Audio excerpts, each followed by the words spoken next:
पर बैसल सुनू जानकी एटीएम सदखन अही सबके ऐस मन माफी कपन बात ऐसा सुनू जानकी एटीएम सदखन अही सबके ऐस मन माफी कपन बात ऐसा सुनू सुनू सुनू मिथिलांचल गर्व जानकी एटीएम 106 मेगा।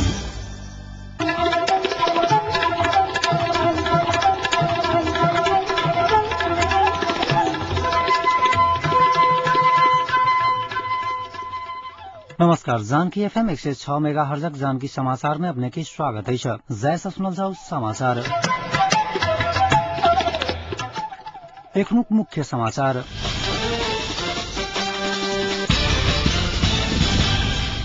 गृह मंत्रालय कोनो हालत में माओवादी के नहीं देव पूर्व प्रधानमंत्री नेपाल कहब सरकार में सहभागी हैबाग माओवादी संकेत शांति आ संविधानक काज के व्यवस्था कक बांट फाटक झंझट शुरू कक दल सब जग हंसा रहल माओवादी उपाध्यक्ष भट्टराई टिप्पणी व्यवस्थापिका संसदक बैसार में अध्यादेश मार्फत लौने बजेट संबंधी 4टा विधेयक प्रस्तुत आ पाकिस्तानक पूर्व प्रधानमंत्री भुट्टो के हत्याक मामला के पूर्व राष्ट्रपति भट्टराई के विरुद्ध पाकिस्तानी अदालत द्वारा गिरफ्तारी वारंट जारी।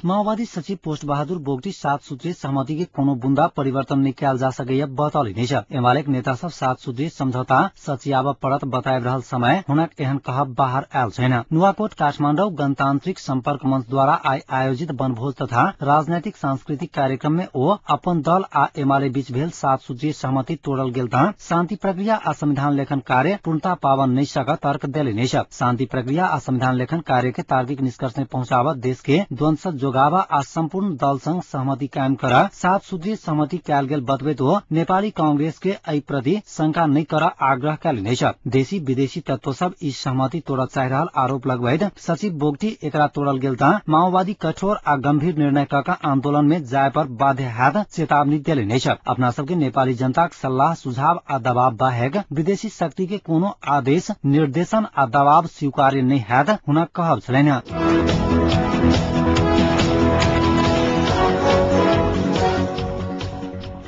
नेकपा एमालेक वरिष्ठ नेता एवं पूर्व प्रधानमंत्री माधव कुमार नेपाल गृह मंत्रालय कोनो हालत में माओवादी के नहीं देव बतौली छ। एमाले अस्थायी समिति सुरक्षा संबंधी कोनो मंत्रालय माओवादी के नहीं देव के निर्णय कहने बतबैत हो कहलेन जे जौ कियो माओवादी के गृह मंत्रालय देव कहैत अछि त ओ पार्टी के निर्णय विपरीत हैत। विराटनगर में आई संचारकर्मी सब संग बातचीत करैत नेपाल सरकार में जायसा आगू भेल एमाले आ माओवादी अध्यक्ष बीचक 7 सूत्रीय सहमति त्रुटिपूर्ण भेल बतौली छ। 7 सूत्रीय सहमति के पहिल आ 7म बाहेक के अन्य बुंदा गलत रहल कहैत हो पूरा सच्यावा परत बतौली छ। माओवादी गृह मंत्रालय के लेल जिद केनाई एमाले के कन्हा पर बंदूक राख क अपन स्वार्थ पूरा करे के योजना रहल नेपालक दावी छलैन।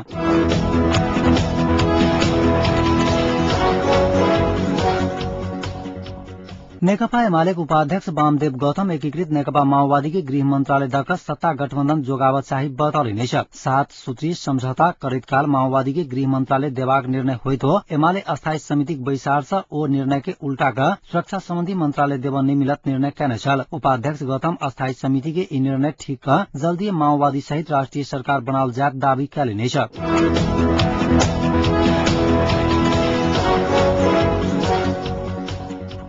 व्यवस्थापिका संसद के बैसार में उपप्रधान तथा अर्थमंत्री भरत मोहन अधिकारी आई अध्यादेश मार्फत लौने बजेट संबंधी 4टा विधेयक प्रस्तुत कैले छ। साथै सभामुख ओइ के प्रतिस्थापन विधेयक सेहो संसद सबके बाँटल गेल जानकारी देले छ। बैसार फागुन 2 गते धरि के लेल स्थगित कैल गेल छ। अध्यादेश जारी भेल 60 दिन भीतर व्यवस्थापिका संसद के पारित करे के प्रावधान भेला सँ सरकार ओ म्याद समाप्त होवा 4 दिन मात्र बाँकी रहल समय में प्रक्रिया आगू बढ़ाल छ। अधिकारी सब संसद में आर्थिक अध्यादेश, विनियोजन अध्यादेश, राष्ट्र ऋण उठावा के अध्यादेश आ ऋण तथा जमानत 18 संशोधन अध्यादेश प्रस्तुत कैल गई छ। बजेट पारित के लेल कम समय भेला सँ सामान्य विमर्श के बाद सरकार अध्यादेश पारित करके तैयारी कैल गई छ। सरकार प्रतिस्थापन विधेयक समेत सांसद सबके बांट देने है। ऐसा आगू बिना विभागीय मंत्री के रूप में शपथ लेने अधिकारी के प्रधानमंत्री कार्यालय से अर्थमंत्री की जिम्मेवारी रहल पत्र पढ़ सुनबैत सभामुख सुभाष नेवांग ओ विधेयक सब प्रस्तुत कर समेत देने छल।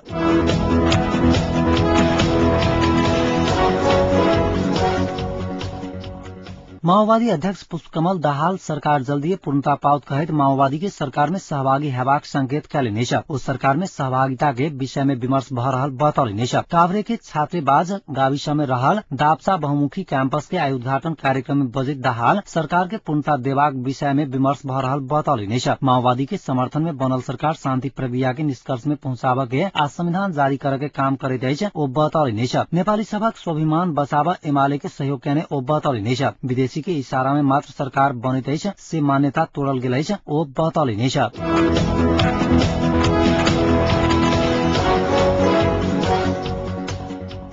एकीकृत नेकपा माओवादी के उपाध्यक्ष डाक्टर बाबूराम भट्टराई शांति आ संविधान के काम के काज लगाकर भाग बंडा के झंझट शुरू कर दल सब जग हंसा रहल टिप्पणी कैलिनेछ। क्रांतिकारी पत्रकार संघ नवलपरासी आई डंडा में आयोजना करने पत्रकार सम्मेलन में ओ संविधान जारी करे के समय 3 महीना मात्र बाँकी रहला से भाग बंडा के बात छोड़कर संविधान निर्माण में केंद्रित होवा परत बतौलिनेछ। शांति आ संविधान बनावा के विषय में नहीं लागत सिंह दरबार में फोटो साटा बाहेक कोनो काज नहीं हैत भट्टराई कहलिनेछ। शांति आ संविधान के लेल अपन अधिकार हो तो एमाले के समर्थन केने छे। 7 बुंदे समझौता प्रति झंझट का एमाले राजनीतिक बेईमानी केने कहित भट्टराई ओइमे स्पष्ट धारणा बनाकर संविधान निर्माण के लेल आगू बढ़ा एमाले से आह्वान कैलिनेछ।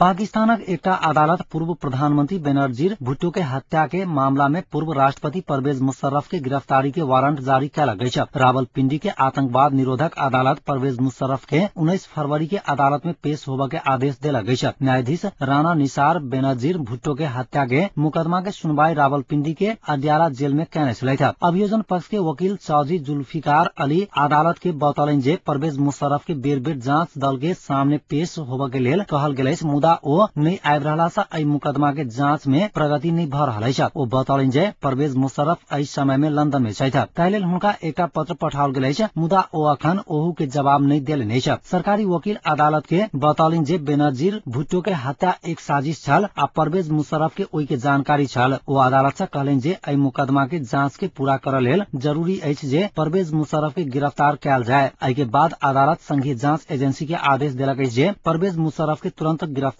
कयल जाय। ज्ञातव्य जे 8 फरवरी के संघीय जांच एजेंसी बेनजीर भुट्टो हत्या मामला में दायर अंतिम चार्जशीट में देश के पूर्व सैनिक शासक परवेज मुशर्रफ के अभियुक्त बनौने छल। मुशर्रफ पर आरोप अछि जे ओ बेनजीर भुट्टो के सुरक्षा के लेल जिम्मेवार 2 वरिष्ठ पुलिस अधिकारी के तैनात केने छल जे हत्या के समय भुट्टो के पर्याप्त सुरक्षा के व्यवस्था नहीं करबौने छल। बेनजीर भुट्टो के हत्या दिसंबर 2007 में रावलपिंडी में चुनाव प्रचार के समय भेल छल।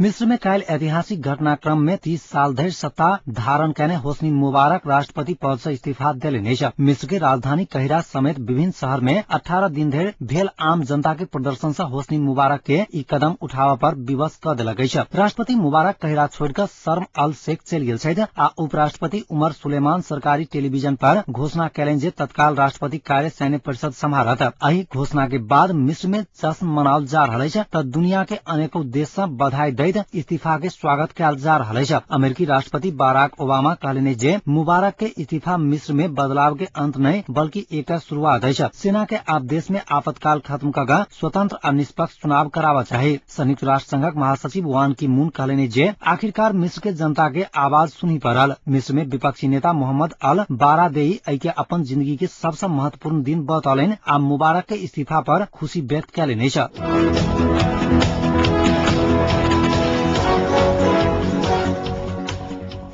आज जनकपुरक तापक्रम एखन जनकपुरक तापक्रम 23 डिग्री सेल्सियस रहल अछि।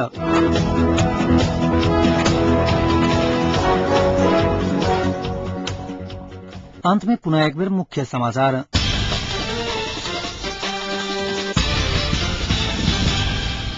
गृह मंत्रालय कोनो हालत में माओवादी के नहीं देव पूर्व प्रधानमंत्री नेपालक कहब सरकार में सहभागी हेबाक माओवादीक संकेत। शांति आ संविधानक काज के व्यवस्था कऽ बाँट फाँटक झंझट शुरू कऽ दल सब जग हंसा रहल माओवादीक उपाध्यक्ष भट्टराईक टिप्पणी। व्यवस्थापिका संसदक बैसार में अध्यादेश मार्फत लौने बजेट संबंधी 4टा विधेयक प्रस्तुत। पाकिस्तानक पूर्व प्रधानमंत्री भुट्टो के हत्याक मामला में पूर्व राष्ट्रपति मुशर्रफ के विरुद्ध पाकिस्तानी अदालत द्वारा गिरफ्तारी वारंट जारी।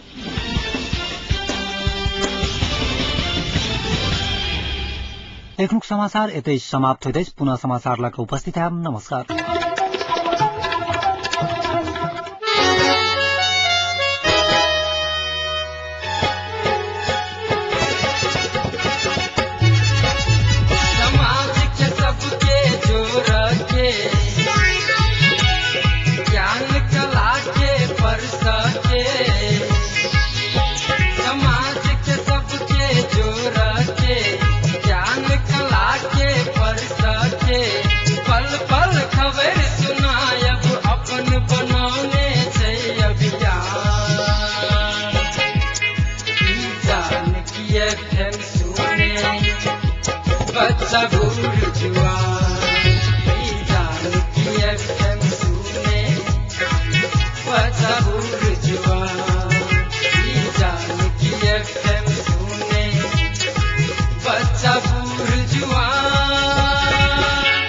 मिथिलाञ्चलक गर्व जानकी FM 106 मेगाहर्ज।